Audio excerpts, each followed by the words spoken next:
يا أيها الذين آمنوا إذا قمتم إلى الصلاة فاغسلوا وجوهكم وأيديكم إلى المرافق وامسحوا برؤوسكم وأرجلكم إلى الكعبين وإن كنتم جنبا فاطهروا وإن كنتم مرضى أو على سفر أو جاء أحد منكم من الغائط أو لامستم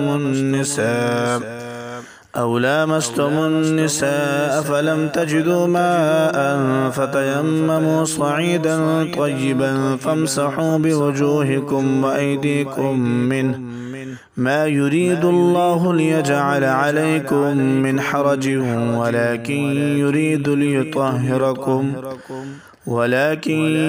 ليطهركم وليتم نعمته عليكم لعلكم تشكرون. واذكروا نعمة الله عليكم وميثاقه الذي واثقكم به إذ قلتم سمعنا وأطعنا واتقوا الله إن الله عليم بذات الصدور.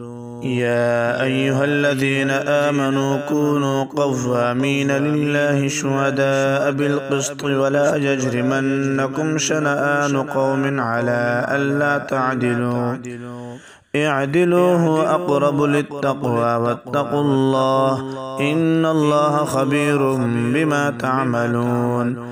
وعد الله الذين آمنوا وعملوا الصالحات لهم مغفرة وأجر عظيم والذين كفروا وكذبوا بآياتنا أولئك أصحاب الجحيم.